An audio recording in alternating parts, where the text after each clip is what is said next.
Good morning, guys. Welcome to your Bitcoin report. Now, I'll admit it, I am a little bit of a bear when it comes to Bitcoin, and I'm trying to, well, it's kind of like I'm a little bit of a bear. I'm hoping that the price goes down. And also on the other side of that is I'm bullish toward Bitcoin because I want to get more. I want a chance to get more. This morning she's popping. The price is popping. And I mean, I'm like, oh, I didn't want this to happen this soon. I didn't want this to happen this soon. But there you go. The price is popping up. But I think it is limited because let's take a look at the charts right here. Let's start the charts and get a good look at this price pop this morning. She's right in the middle of it right now. She's moving upwards. We're at Bitstamp right now.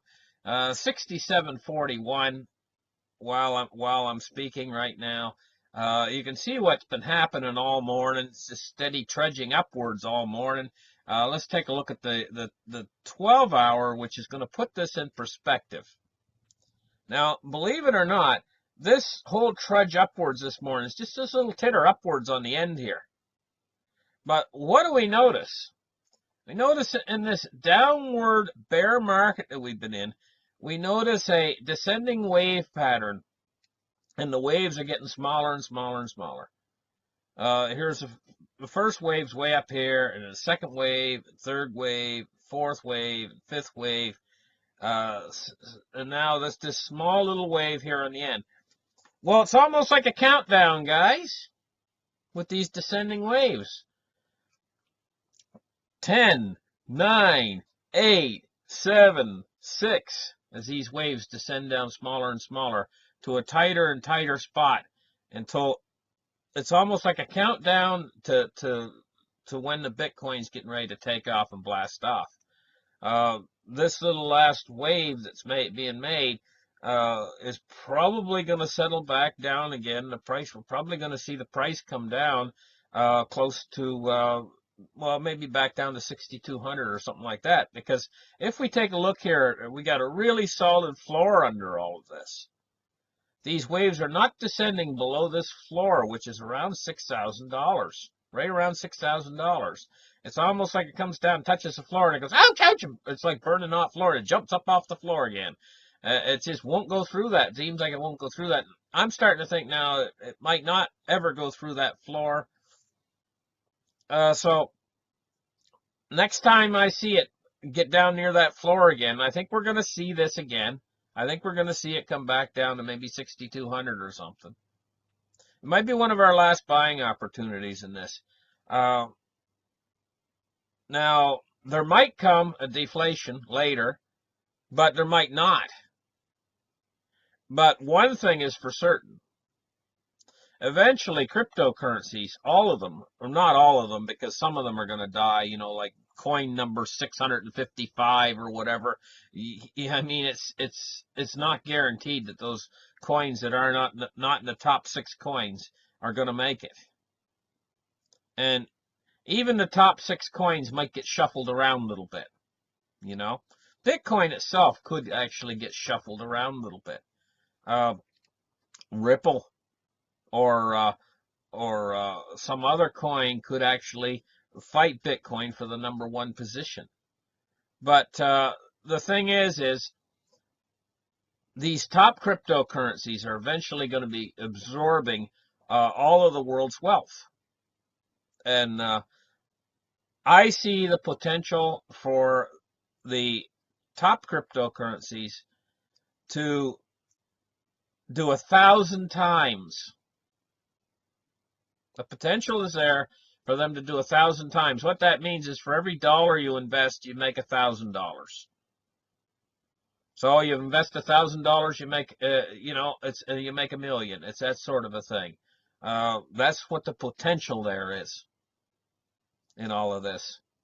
So we got a little pop this morning, and we're still in the infancy of cryptocurrencies. Cryptocurrencies are still, it's still being debated even whether they're going to die or not. And I mean, the people that take the position that the cryptocurrency is going to die and disappear, I mean, they're kidding themselves. This stuff's not disappearing. This stuff's not going away.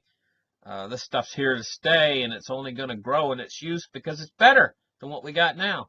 Whenever you have a technology come in that's light years ahead of an old technology, the new technology always wins in the end. People always want to go with it because it's better. It works better. It's just like the electric light bulb was better than the lamps. But you know what? It took an awfully long time for the light bulb to actually take over. I think it was like the light bulb had been invented and been around for like 30 years, and they were still building houses and installing lamps in the new houses in the New England area. Like a long time after the light bulb was already around.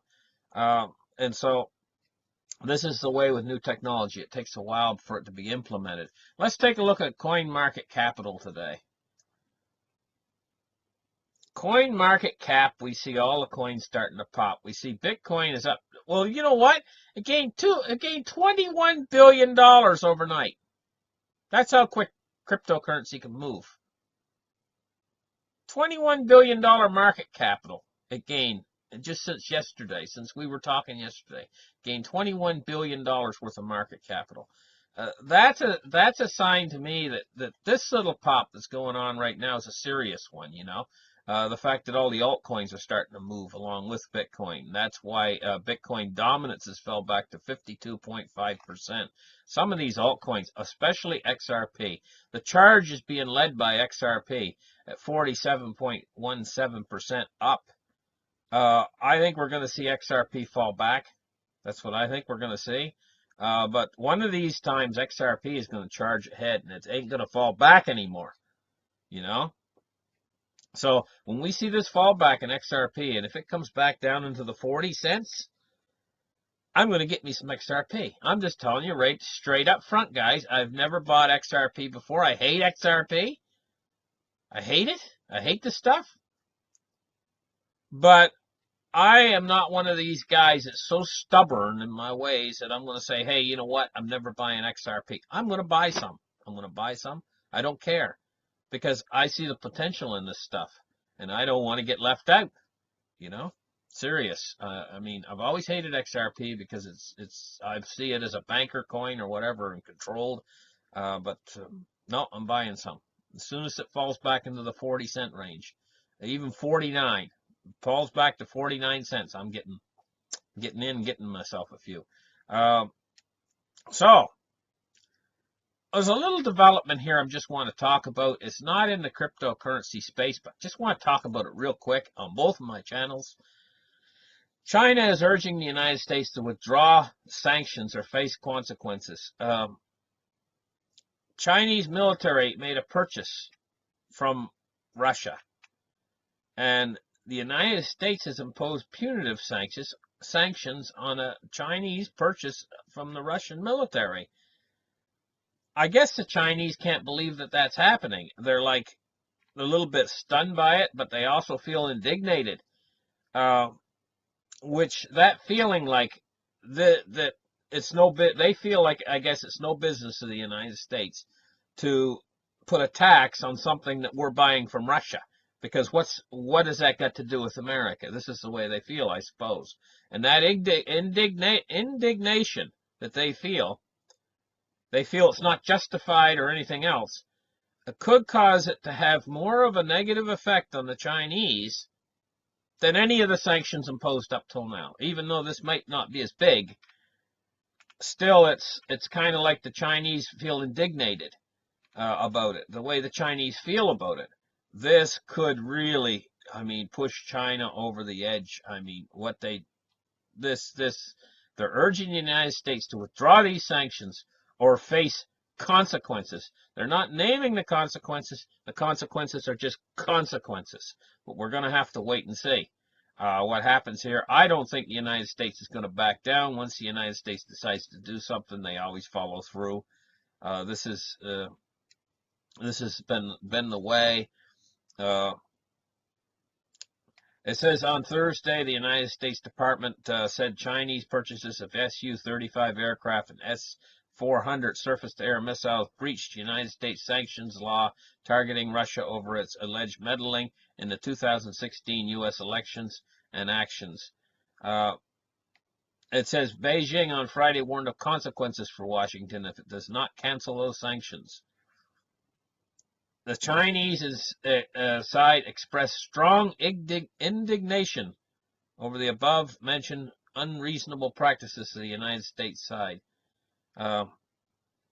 Moscow has warned Washington that it is playing with fire and accused the United States of trying to squeeze Russia out of the global arms market. So this is really serious right here. I